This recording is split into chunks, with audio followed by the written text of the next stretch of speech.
We're back in Upland, California at Mystic Koi with Shawn McHenry, and we're going to be talking about some super great fish. He just got back from Japan and has some super incredible stuff to show us. Yeah, Tell us about it. Well, yeah, so I just came home. My fish just came in last week, so they're still under quarantine? Still under quarantine, still a little hungover from their trip. They look good, man. Feeling the jet lag. They don't look too bad to me. No, they look all right.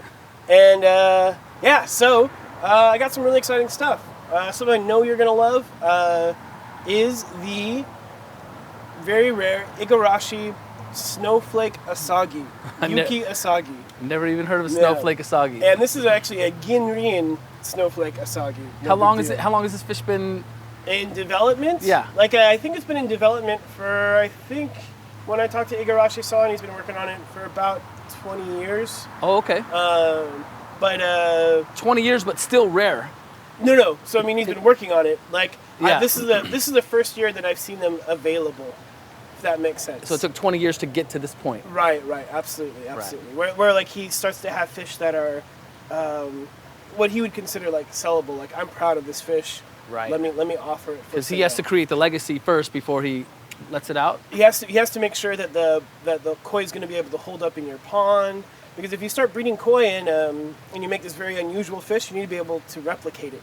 So he's had to play with the bloodlines to make sure he can replicate it over and over again, and to make sure the fish isn't going to get weird spots on it or lose all its color or develop a third eye or whatever, right? Right. Yeah. It'd be pretty cool. Tell me about the certificate. Is this it? Yeah, this is So this is this is Igarashi's certificates. I have like several breeders here's certificates, and specifically this is the one. But right? this is the one, right.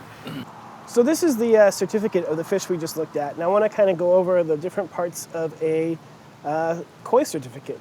So as we can see here, this is from Ozumi Igarashi Koi Farm. My good buddy Hide's farm, and it talks about the variety. It's Ginrin Yuki Asagi, both in Japanese and in English. The sex is female, both in Japanese, English, and universal language. Then we have the year. She's 3 years old. And at the moment of making the certificate, she was 54 centimeters. And then if you look down here, it's signed by Hide, and then even with his little seal down there. And you can see the certificate was made in 2015, October 30th. How long have you been doing certificates? I've seen them like maybe 3 years ago. Maybe years longer ago? than that. But yeah, I've been doing certificates. Well, koi breeders have been doing certificates probably about a little under a decade, I would say. So most people haven't seen this kind of stuff. I want to talk about that. Yeah, sure, Right. absolutely, yeah. So certificates are great because it helps prove, it authenticates where the fish came from. Okay. Especially for like breeders like Omosako, the Shiro Otsuri breeder. Right.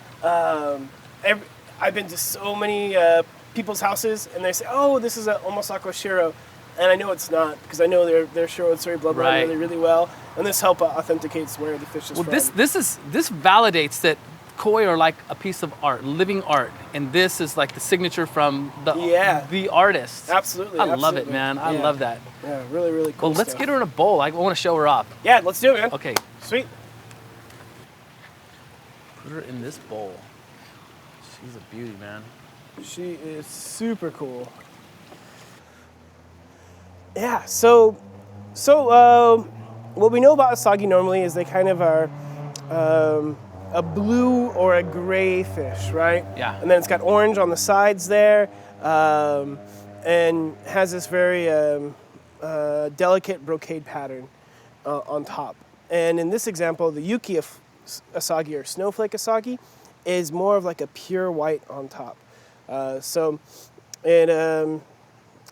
is typically associated as a fall color fish, like the leaves on the side kind of represent the fall leaves.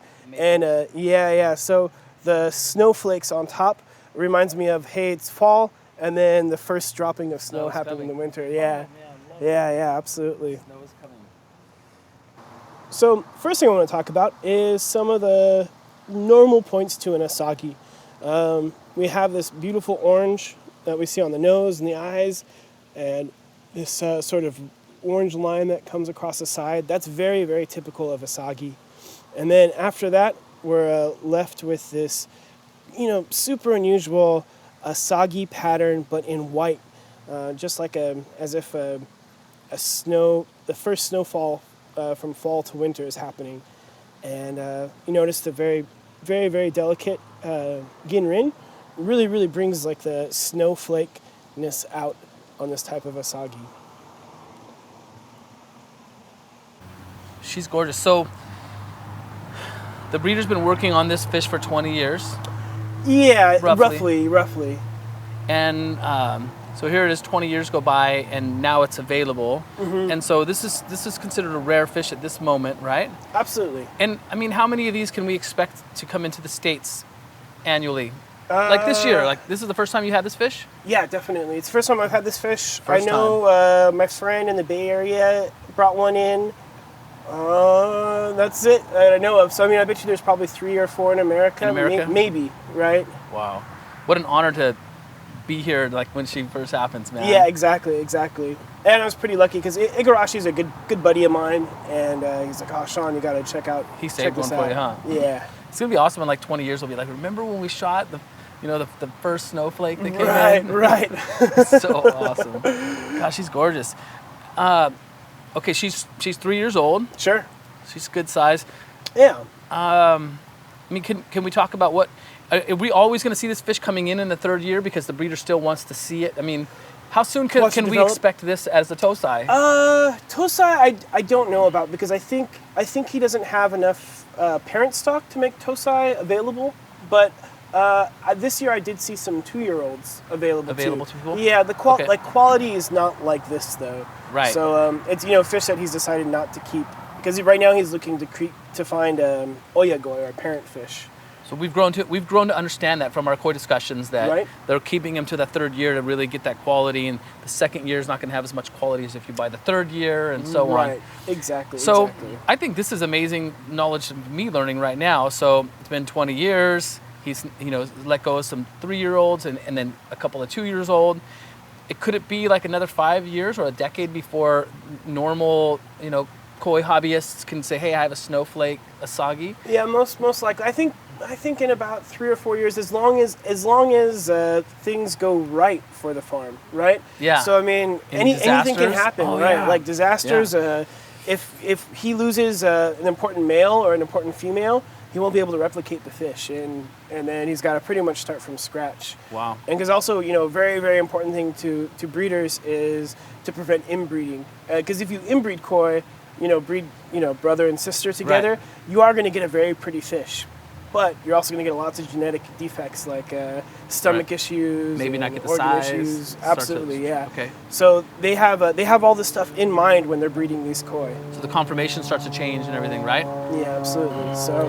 So this is good. I mean, it's safe to say. Correct me if I'm wrong. It's safe to say it's going to take 25 years to develop that new fish before the average hobbyist can have tosai, right? Is that safe to say? Yeah, I think that's a reasonable. Do you think that does that carry on in some other species or other varieties? Yeah, I know. Well, I know one of my favorite fish is a kage utsuri, bred by Otsuka, and he's the only guy that I know that has them. And he had talked to me about sort of a similar thing. It takes so many years for them to be able to exactly. And even then, I've only seen those as Nisai available. Nisai is 2-year, right? 2-year-old, right.